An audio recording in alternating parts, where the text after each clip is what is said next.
Hello, Rita here. Welcome to New Nail Tech Success, where I help you get started as a nail technician to create a business that you love and that is financially rewarding. That's my goal as well. Hope you guys are doing as good as I am today. So I'm going to show you today how to make your own nail practice hand with removable tips so that you can use your hand over and over again. Okay, so what you'll need are medium cleaning gloves. I got these from Dollar Tree. You'll need rice or beans to fill your hand and a rubber band. You'll also need super glue or a fast acting nail glue. And you'll need your full well nail tips that look like this. You don't want to use the half well that is curved in. You want the full well tips like this. Then all you have to do is just fill your hand with the rice or beans. I suggest that when you're doing that you use a grocery bag underneath that's open so that you can catch any rice or beans to keep things neat. And you just want to go ahead and fill your hand up until it's firm, full and firm, but the fingers are still, movable. And that's it. That's all you have to do to actually make the hand. Now I'm going to show you how to actually make the tips. This is a tip sizing guide to give you an idea as to which number tip will more than likely fit each finger. Okay, so you have the 0, 1, or 2 size that will fit the thumb usually. Size 3 or 4 will fit the index pointer finger. 3, 4, 5 will fit usually the middle finger. And 5, 6, 7 will fit your ring finger. And either 8, 9, or 10 will fit your pinky.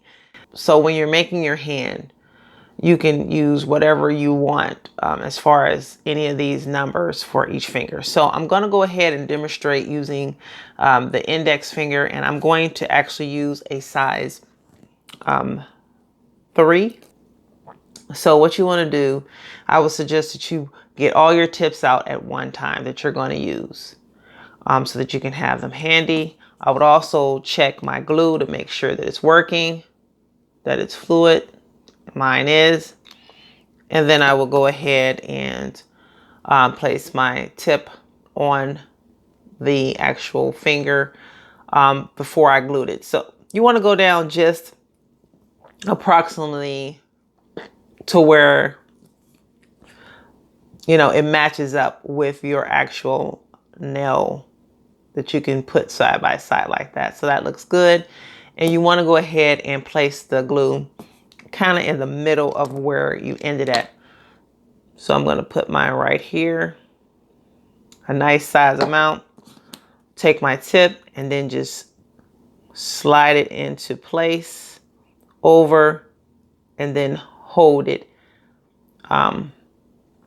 I would hold this part back and just try to keep your tip straight as you put it in place, as you hold it in place for about 10 seconds. And then you would go ahead and put on the rest of your tips. When you are putting your tips on, make sure the finger, let me move the camera, make sure the finger is actually straight. You don't want to put it in with it twisted. Now I'm going to cut the tip down to the size that I want it.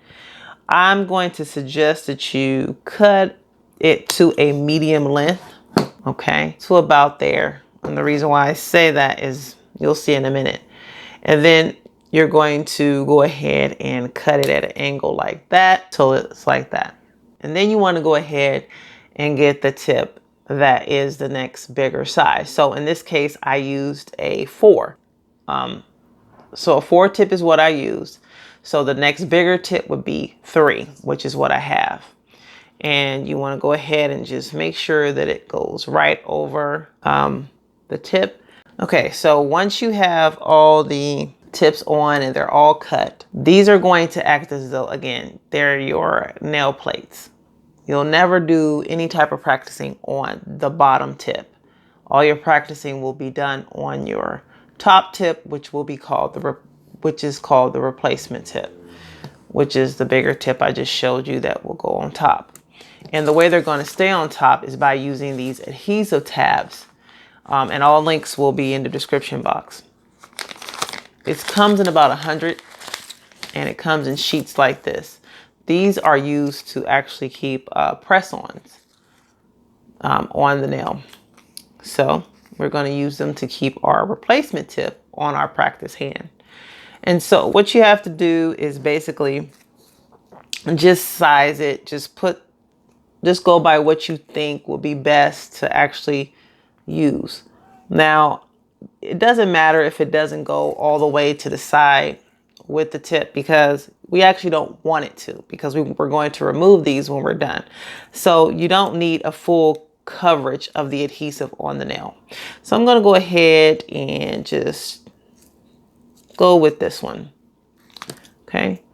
And so what you do is you pull back this paper here, the thin film, and then it has this tab that flips up. You'll pull it up, and then just be careful because the opposite side is sticky.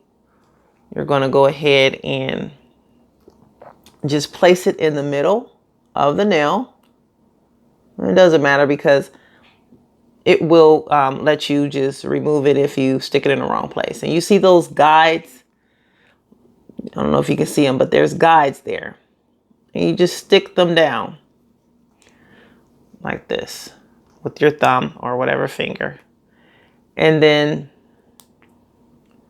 once you stick it down, then the top film of this should just come right off. And then from there, all you have to do is put your bigger tip that you sized and just put it on top. Okay. And then from there, you can go ahead and cut this tip into whatever shape you want it.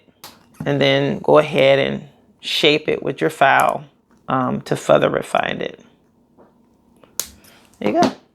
And then you go ahead and practice polishing on them. On this hand, acrylic, it will work as I've already done. This was another hand that I had. I put the acrylic on it and shaped it with the file. When you're practicing with your acrylic, just be gentle with the file because it's still a glove. I would also suggest that you do not use acetone on the glove because you don't want to melt your glove. Now I'm going to show you how to remove the tip. I'm using an orange wood stick, and I like using it because it's chiseled. And so basically what you want to do is get it between the base tip and the top tip. Once you get it between there, just gently wiggle it until you hear it snap apart, and then it's off. The tab will should still stay in place. It has always stayed in place since I've been playing around with the hand. And then from there, you can go ahead and just put another tip on the top and continue doing whatever practicing you want to do. Now you can also use a unbent paper clip or a daughter if you have it. You just want something that's thin enough to go ahead and get between the base tip and the top tip, and then just go ahead and do your little wiggling, which is why, you know, I had you cut the tip at an angle so that it would be easier to go ahead and remove the tip when you need to. So this practice hand is a good hand. It works well. So if you are just getting into nails and you just want to see how you like it before going full-fledged in buying things, this hand is the way to go, and it will definitely fit your needs. So hopefully this was helpful. If so, please give it a like. If you have any questions or comments, put them in the comment section, as well as put your notification bell on to receive new videos. And until next time, take care.